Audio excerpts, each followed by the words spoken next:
الفاتحة.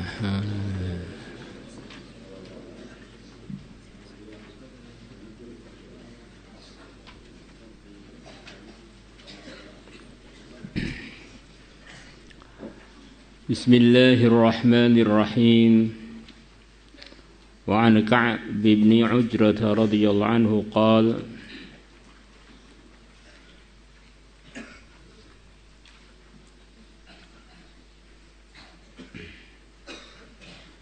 Marra telah lewat ala Nabi pada Nabi sallallahu alaihi wasallam. Rajulun seorang laki-laki, fara'a ashabun Nabi, maka para sahabat Nabi melihat min jalatihi, kekuatannya laki-laki itu, wa nasyatihi, dan lincahnya. Ada orang laki-laki lewat di hadapan Nabi, kelihatan begitu lincah dan begitu kuat.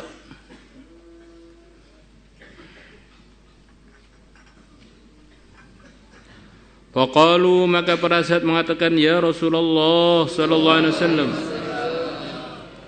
lau kana hadza, andaikan adanya laki-laki yang lewat tadi, fi sabilillah, di jalannya Allah, terus bagaimana? Tentu saja dia dalam anugerah-anugerah yang akan didapatkannya. Wah, andaikan untuk khurut, Masya Allah. Maka oleh Nabi diterangkan bahwa fisabilillah itu artinya luas. Bukan sekedar bergerak di dalam mengangkat senjata melawan kebatilan, bukan itu saja. Faqala, maka bersabda Rasulullah sallallahu alaihi wasallam,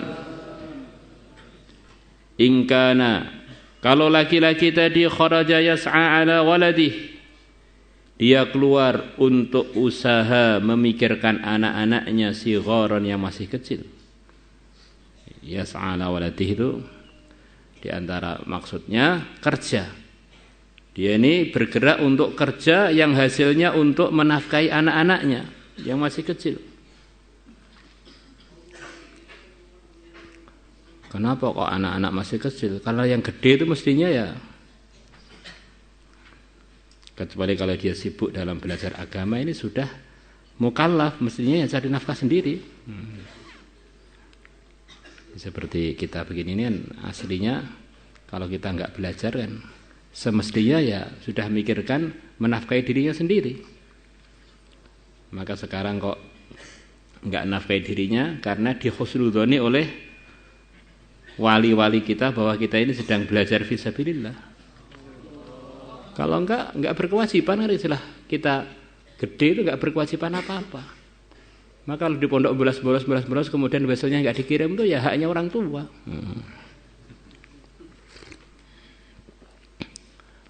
Kalau ada orang sudah balik, itu semestinya memang dia ini mikirkan menafkahi dirinya sendiri.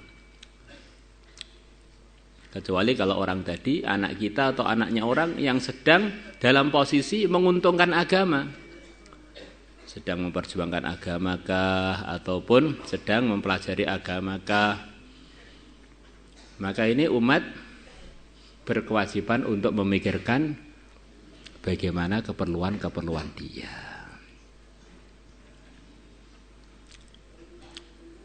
Sebagaimana keterangan-keterangan sebelumnya bahwa di antara ajaran pokoknya Islam dalam urusan nafkah menafkahi itu, orang Islam yang sudah balik, badannya sehat, tidak boleh meminta kepada orang lain.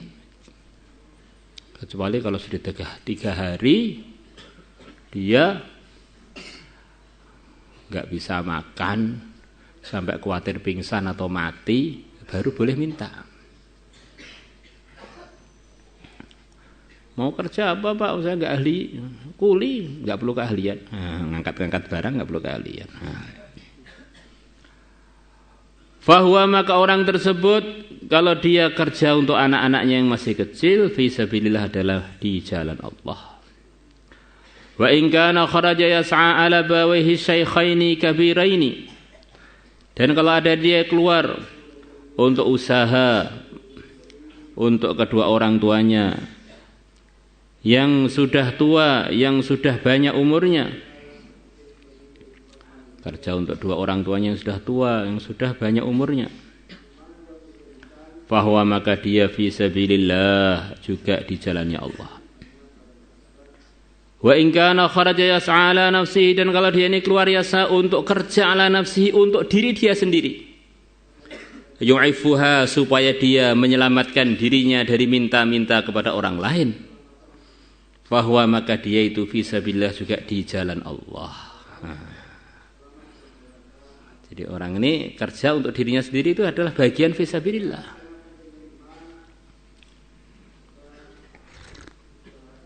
Biar enggak jadi orang yang meminta-minta. Wa in kana kharaja yas'a riya'an wa mufakharatan. Dan kalau dia ini keluar untuk usaha riya'an, karena untuk pamer, wa mufakharatan, dan untuk membanggakan diri. Di kerjanya ini bukan untuk ridhonya Allah, untuk yang lain. Saya kerja ini untuk membanggakan dirinya, dengan kerja ini saya jadi kaya raya, mobilnya begitu mewah, rumahnya begitu indah. Untuk pamer-pamer, bukan untuk cari ridhonya Allah. Bahwa maka keluar dia atau orang tadi fi sabili syaitan, di jalannya syaitan. Rawahu Tabarani wa rijaluhu rijalus sahih. Wa an Abi Sa'id al-Khudri radhiyallahu anhu an Rasulillah sallallahu alaihi wasallam annahu qala, bahwasanya Nabi telah bersabda, ayyuma rajulin, mana saja laki-laki, kasaba malan min halal, yang dia memperoleh harta dari jalan yang halal, fa'at'ama nafsahu, kemudian dia memberikan makan dari harta tadi dirinya, au kasaha, atau dia memberikan pakaian pada dirinya. Kerjanya halal, lepas dapat hasil untuk mengikram dirinya sendiri dengan untuk beli makanan atau beli pakaian.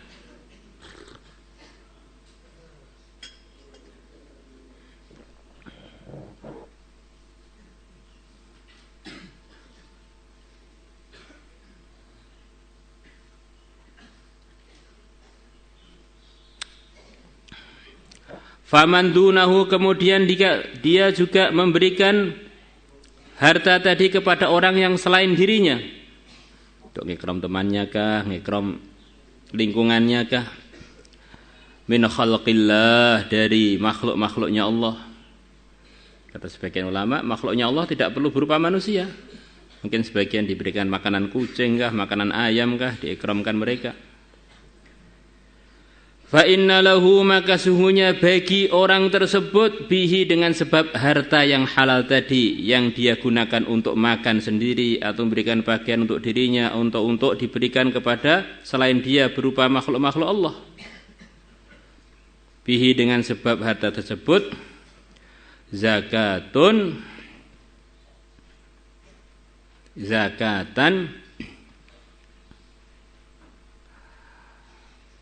zakat, maksudnya zakat itu artinya lughatan adalah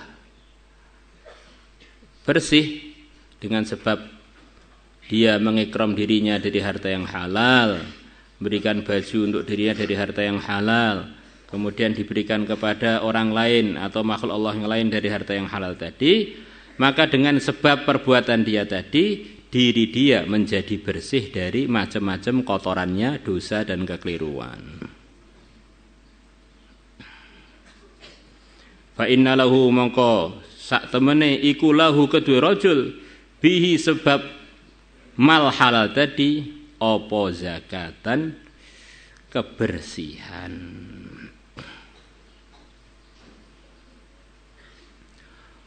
Wa anhu, dan diriwayatkan dari Abu Sa'id, qala, beliau mengatakan, qala, telah bersabda Rasulullah sallallahu alaihi wasallam, man akala thayyiban, barang siapa makan harta yang halal, Wa amila fi sunnatin, dan dia beramal fi sunnatin di dalam sunnah. Di antaranya fi sunnatin di dalam arahan-arahan Nabi, arahan-arahan agama. Amalannya amalan yang benar, makannya halal, amalannya amalan yang benar. Wa aminan nasu bawa'iqahu, dan orang-orang selamat bawa'iqahu dari keburukan-keburukan dia. Dakhalal jannata, maka dia masuk surga. Lalu para sahabat mengatakan, ya Rasulullah sallallahu alaihi wasallam, inna hadza, sesungguhnya orang yang begini ini, fi ummatika, di umatmu al-yauma, hari ini, katsirun, banyak. Ya Rasulullah, kalau sekarang ini di kalangan umat Tuhan yang punya sifat begini ya banyak, atau bahkan semuanya. Makanannya halal, amalannya amalan sunnah, amalan yang enggak melanggar, dan orang-orang selamat dari keburukannya sekarang banyak. Maka itulah yang diceritakan dalam surat Al-Waqiah, bahwa di kalangan umat yang awal itu banyak muqarrabun, orang-orang yang punya derajat yang begitu dekat dengan Allah. Thullatum minal awwalin, yang mana muqarrabun tadi jamaah yang besar, kelompok yang besar di awal-awalnya umat Muhammad. Wa qalilun minal akhirin, dan sedikit dari akhirnya umat Muhammad. Jadi zaman sahabat tuh begitu diceritai begini, ini wah ini banyak ini, atau bahkan semuanya. Maka Nabi bersabda, nanti akan datang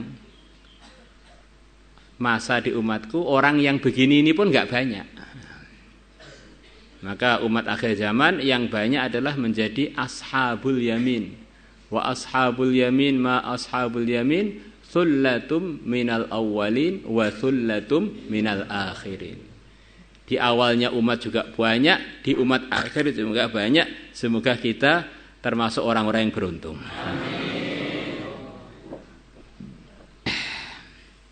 Qala Nabi bersabda, wa sayakunu fi qurunin ba'di,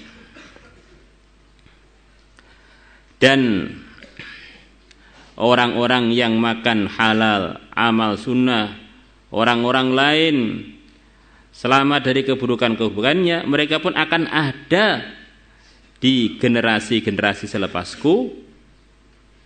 Dalam sebagian sarahnya, walaupun tidak sebanyak sekarang. Kita terus akan ada kalangan umat ini yang dipilih oleh Allah untuk bisa makan yang halal, amal sunnah, orang-orang lain selamat dari keburukannya. Maka kata Al-Imam Ghazali rahimahullah, kurang lebihnya, kalau orang itu ridho dengan makanan yang sederhana, pakaian yang sederhana, rumah tinggal yang sederhana, kapanpun di zaman apapun dia tidak sulit cari rezeki halal. Jadi biaya hidup untuk yang halal itu murah. Kita nguli sehari, kalau makannya sederhana bisa untuk makan 1 minggu kalau perlu. Apa-apa jadi mahal itu bukan karena keperluan hidup, tapi karena gaya hidup. Hidupnya gaya. Pelajar weselnya 500.000, bajunya harganya 600.000. Akhirnya makan kain lah, bukan makan nasi. Makannya utang. Demi gengsi, aku rela hutang di mana-mana. Coba kalau disesuaikan dengan kemudahan yang Allah datangkan kepada kita, sudah makan halal tuh kapanpun, berpakaian halal kapanpun, rumah yang halal kapanpun tuh mudah. Maka biasakan diri kita ini jujur kepada diri kita sendiri. Apa yang dimudahkan Allah itulah yang kita kelola. Kalau belum mudah ya sesuai dengan apa yang Allah berikan, itu kita kelola dalam ridhonya Allah. Hari ini dapat rezeki 5.000, ya sudah, untuk beli 1 bungkus nasi, yang lainnya minum air putih, nggak mati. 1 bungkus nasi dibagi 3, malah diet, kolesterolnya hilang. Pagi 1 suap, tengah hari 3 suap, sore hari yang lainnya Air putih di mana-mana gratis seluruh dunia. Masya Allah.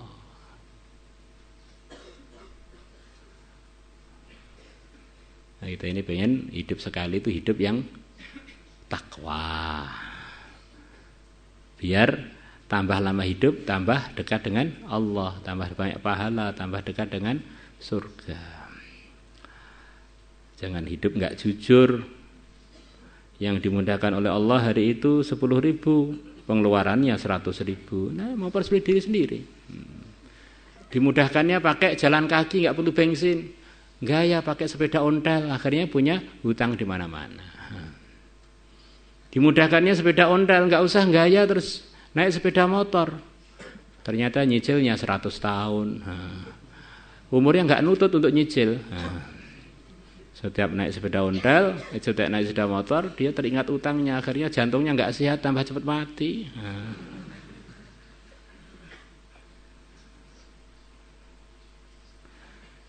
Apa yang didatangkan oleh Allah kepada kita, kita yakini itu adalah yang terbaik untuk kita.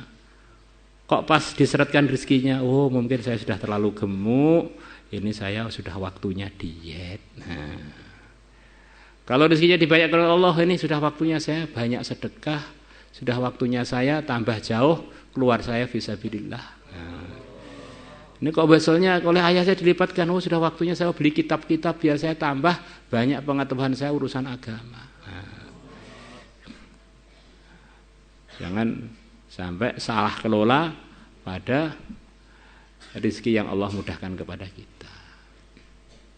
Maka kata sebagian ulama, kita ini harus yakin rezekinya orang kepada setiap mukallaf itu enggak ada yang kurang. Itu sudah sesuai semua. Kok bisa kurang? Karena salah kelola. Karena Allah itu maha hikmah. Pasti tepat. Kok enggak tepat, yang salah hambanya itu. Ngelolanya enggak pas. Jadi antara gambaran pengelolaannya sekelumit yang telah diceritakan tadi.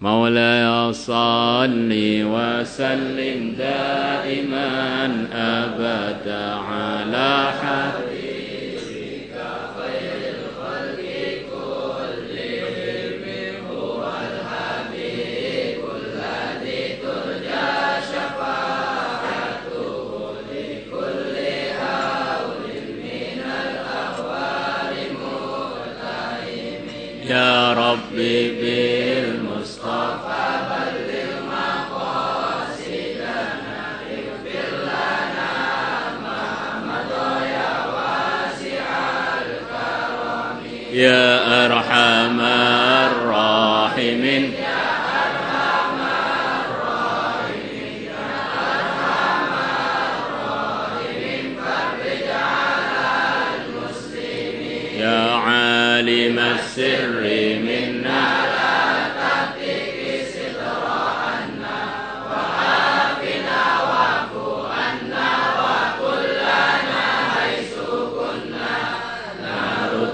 bikal a'da min kulli bid'atin wa bil ismi narmihim min al mu'di bisyatan fa anta rajai ya ilahi wa sayyidi wa farlid duyushalil adawati udmi wa summa wa abkim summa